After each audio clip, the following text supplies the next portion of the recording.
kita untuk senantiasa peduli terhadap sesama.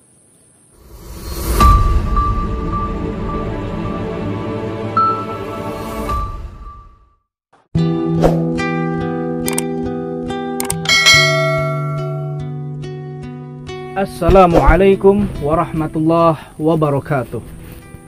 Alhamdulillahi wa kafa, wassalatu wassalam ala nabil mustafa wa ala alihi ahla sidqi wal wafa. Ashhadu an la ilaha illallah wa ashhadu anna muhammadan abduhu wa rasuluhu. Adda risalah wa ballaghal amanah wa rabba jaila minal muslimin kanu a'izzatan alal kafirin adillatan alal mu'minin. Fassalatuhu wa salamuhu ala alihi wa sahbihi ajmain, amma ba'd. Ikhwani fillah rahimakumullah, sahabat Assalam TV yang dirahmati Allah, marilah kita bersyukur kepada Allah Subhanahu wa ta'ala atas segala nikmat yang telah Allah berikan, dari nikmatul iman, nikmatul Islam, nikmat ihsan, dan juga kesehatan, yang tentunya menjadi bekal kita untuk senantiasa bersyukur, menjadi bekal kita untuk senantiasa beribadah kepadanya. Salawat dan salam semoga tercurah dan terlimpah pada junjungan alam, baginda besar, uswah hasanah, Nabi Yuna Muhammad sallallahu alaihi wasallam. Ikhwani fillah rahimakumullah, tidak terlupa pula salawat dan salam juga terhadap ahlul baitnya, sahabat sahabiyahnya, tabi'in dan tabi'atnya, thummal amsal fal amsal. Sahabat Assalam TV yang dirahmati Allah, alhamdulillah, kali ini kita akan membahas suatu hal yang paling aktual, suatu peristiwa dan kejadian yang tidak ada habisnya, dengan tema kita dan Palestina, kita dan Baitul Maqdis. Yang mana kalau kita lihat berita hari ini tidak ada habisnya memberitakan antara Israel dan Palestina, antara Israel dan Baitul Maqdis, yang tentunya Ramadan kemarin bisa kita lihat bagaimana yang harusnya menjadikan tahun dan bulan yang penuh kebahagiaan, yang penuh ketenangan dalam beribadah. Sahabat Assalam TV rahimakumullah, tentunya kita sebagai umat Islam, bangsa Indonesia, amat terhubung, baik secara ideologis. Bagaimana tidak, Al-Quran telah menyebutkan dan Allah telah memfirmankan di dalamnya. Di dalam Quran surat Al-Isra ayat 1. A'udzu billahi minasyaitonir rajim. Bismillahirrahmanirrahim. Subhanalladzi asra bi'abdihi lailam minal masjidil haram ilal masjidil aqsa alladzi barakna haulahu linuriyahu min ayatina innahu huwas samiul basir. Maha suci Allah Subhanahu wa ta'ala yang telah memperjalankan hambanya di malam hari dari Masjidil Haram ke Masjidil Aqsa. Disebutkan di sana Masjidil Aqsa, yang tentunya ini menjadi keterhubungan kita umat Islam dengan Masjidil Aqsa tidak akan bisa terlepas. Apalagi ketika dihubungkan secara historis, Nabi tak pernah berhenti melangkah di atas Baitul Maqdis dan menjadi benang merah estafeta nubuah, estafeta dakwah itu di Baitul Maqdis. Sahabat Assalam TV rahimakumullah, pada realitanya kita sebagai umat Islam bangsa Indonesia dan umat Islam secara umum dunia kali ini memang menghadapi suatu konflik yang tidak pernah ada habisnya. Bahkan dari konflik ini menjadikan Muslim, menjadikan umat Islam terbagi ke beberapa golongan. Yang pertama, ada yang golongan yang memandang bahwa Baitul Maqdis atau konflik di dalamnya itu tidak menjadi soal, itu tidak menjadi suatu masalah, sehingga ia tidak peduli. Ia lebih peduli terhadap kehidupannya saja. Sudahlah, hal yang luar biarlah, tidak peduli dan tidak mau ambil pusing. Sampai akhirnya dia menganggap Baitul Maqdis adalah suatu hal yang tidak sakral, tidak penting. Itu kekeliruan yang pertama atau problematika yang terjadi di umat Islam pada umumnya.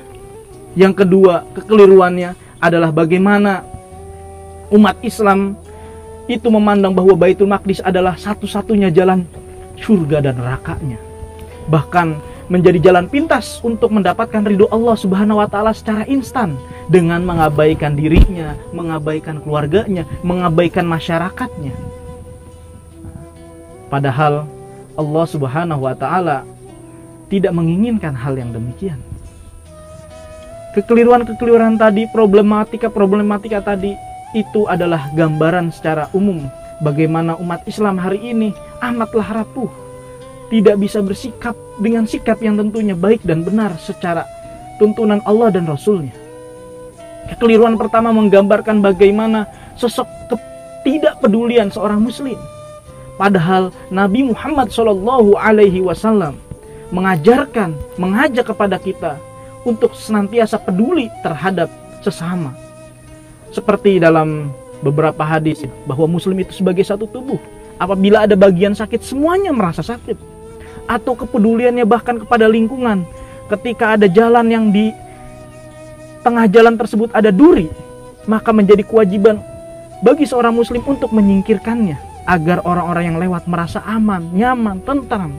Apalagi ini berhubungan dengan Baitul Maqdis yang menjadi keterhubungan setiap muslim baik historis, yang tentunya amatlah tidak patut kita sebagai muslim merasa tidak peduli, merasa acuh tak acuh terhadap apa yang terjadi di sana. Ikhwani fillah rahimakumullah. Kemudian kekeliruan yang kedua, bagaimana digambarkan bahwa mengabaikan diri, keluarga dan lingkungan hanya untuk menjadikan satu-satunya pintu surga adalah Baitul Maqdis. Ini juga kekeliruan yang nyata. Karena Baitul Maqdis akan bisa dibebaskan dengan persatuan, dengan soliditas. Bukan hanya solidaritas, bukan hanya dengan kepedulian, apalagi tadi sampai mengabaikan beberapa aspek dan komponen yang harusnya itu menjadi suatu hal yang prioritas. Nah, dan juga Palestina atau Baitul Maqdis itu sendiri adalah identitas kita, identitas setiap muslim. Sejarah mencatat bahwa Baitul Maqdis menjadi kiblat pertama umat Islam, sekaligus menjadi saksi dari perjalanan besar Nabi Muhammad SAW dari Masjidil Haram ilal Masjidil Aqsa, yang mana menghasilkan beberapa poin. Salah satunya adalah salat 5 waktu yang sampai hari ini kita jalankan sebagai perwujudan doa kita, sebagai penghubung antara hamba dengan Robnya. Dan disitulah harapan-harapan dan banyak sekali nilai strategis dalam sholat, yang mana itu menjadi suatu keterhubungan kita dengan Rob atau pencipta kita. Sahabat Assalam TV yang dirahmati Allah, tentunya dulu Palestina, Baitul Maqdis dalam keadaan damai dan sejahtera, yang mana di atas panji Islam kekhalifahan Umar ibnul Khattab, khalifah kedua, yang mana di situ keharmonisan, kesejahteraan terbangun. Namun kali ini kita melihat keterbalikan daripada apa yang terjadi dulu. Mengapa? Tentunya karena persatuan kita yang tidak atau belum tiba, soliditas atau kekokohan iman kita yang semakin terdegradasi, semakin melemah, yang tentunya ini menjadi suatu masalah, menjadi suatu problema yang kalau tidak segera disembuhkan, yang kalau tidak segera dibangun, itu akan terus menjadi keterpurukan Islam dan keterpurukan Muslim ketika keimanan tidak dibangun. Maka kondisi Palestina, kondisi Baitul Maqdis hari ini menjadi gambaran betul, indikator daripada setiap umat Islam yang ada hari ini. Dan sejarah membuktikan tahun 1967 Perdana Menteri Israel Golda Meir, seorang perempuan, ketika itu bercerita, ketika kami membakar Masjidil Aqsa di tahun 1967, Sepanjang malam itu kami tidak bisa tidur, stres dan khawatir akan ada gerombolan atau pasukan-pasukan muslim yang akan datang dari seluruh penjuru mengepung kami Israel Yahudi. Namun ketika esok tiba, ketika mentari sudah terbit, kami melihat kondisi kami aman dan sejahtera, tidak ada yang terjadi apapun. Maka saat itulah kami sadar sebagai bangsa Yahudi, kami bisa berbuat seenaknya, kami bisa berbuat semau kami terhadap bangsa ini, karena kami sedang menghadapi umat yang tertidur. Sahabat Assalam TV rahimakumullah, sejarah membuktikan bahwa kita terpuruk bukan dikarenakan materi ataupun dikarenakan peralatan atau tenaga atau sumber daya manusia kita yang sedikit, tidak, melainkan kekokohan iman yang tentunya semakin lama semakin melemah. Dan solidaritas itu tidaklah pernah cukup untuk membebaskan Baitul Maqdis. Lalu bagaimana? Upaya dan langkah apa yang harus kita lakukan untuk dapat membebaskan, memerdekakan Baitul Maqdis dari penjajahan dan kezoliman yang terjadi? Yang pertama, tentunya kita mengembalikan ikatan yang satu kepada Allah. Minallah ilallah, dari Allah untuk Allah. Sampai mewujudkan kalimat-kalimat yang senantiasa kita baca dalam keseharian kita. Inna sholati wa nusuki wa mahyaya wa mamati lillahi rabbil alamin. Sesungguhnya sholatku, ibadahku, hidup dan matiku adalah untuk Allah Rabbul Alamin. Nah, disitulah kekokohan, keterbangunan keimanan akan menjadi kuat dan dahsyat. Sebagaimana kekokohan keimanan yang pernah dimiliki oleh sahabat-sahabat. Kekuatan iman yang tentunya dikarenakan kita bersandar kepada yang maha kuat. Kita bersandar kepada yang maha besar, yang memiliki seluruh tatanan mikro dan makronya dunia ini, alam semesta ini. Subhanallah. Inilah yang harus kita lakukan, membangun keimanan dengan langkah-langkah step by step yang Rasulullah SAW ajarkan. Ibda binafsik wa man ta'ulun. Mulailah dari diri kalian sendiri, mulailah dari diri kita sendiri, dan kemudian lingkungan dan sekitar kita.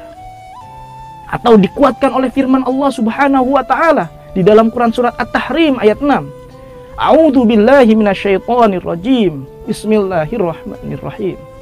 Ya ayyuhalladzina amanu qu anfusakum wa ahlikum nara wa quduhan nas wal hijarah 'alaiha malaikatun giladun shidadun la ya'sunallah ma amarahum wa yaf'aluna ma yu'marun. Wahai orang-orang beriman, peliharalah dirimu dan keluargamu dari siksa api neraka yang di dalamnya bahan bakarnya adalah manusia dan batu. Al-ayah. Shadaqallahul azim. Allah Subhanahu wa taala juga sudah memberikan penjelasan kepada kita bahwa kita harus berawal daripada diri kita sendiri. Bagaimana memupuk keimanan dengan sebaik-baiknya. Sampai tadi mengikatkan minallah ilallah, dari Allah semua aturan, semua bingkai kehidupan dari bangun tidur hingga tidur kembali itu semua harus dari Allah, sampai memiliki tujuan dan orientasi ilallah. Ikhwah fillah rahimakumullah. Tentunya membangun keimanan di dalam diri perlu adanya proses. Dan juga tidak cukup sampai sana, kita harus meningkatkan ke dalam keluarga kita, sehingga menjadi keluarga yang sakinah mawaddah warahmah sebagaimana doa-doa yang senantiasa diucapkan, dan berwujud sampai kepada baiti jannati, di mana status fungsi sebagai seorang suami berjalan, istri berjalan, anak-anak berbakti kepada orang tuanya dengan status fungsi yang telah diajarkan oleh nabinya.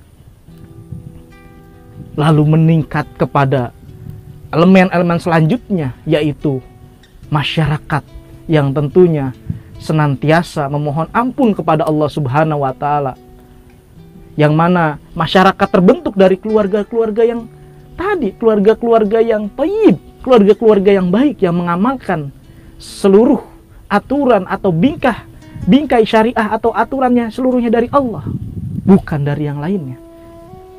Ikhwani fillah rahimakumullah, sahabat Assalam TV yang dirahmati Allah.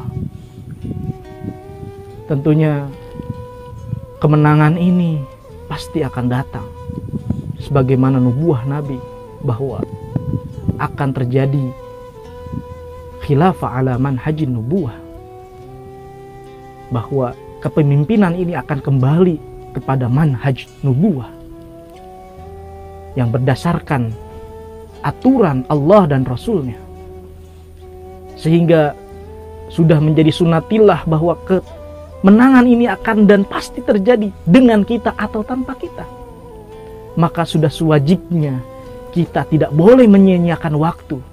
Bahkan dalam hidup kita harus senantiasa membangun keimanan, memupuk keimanan, karena solidaritas tidaklah cukup tanpa ada soliditas, kekokohan dan kekuatan iman.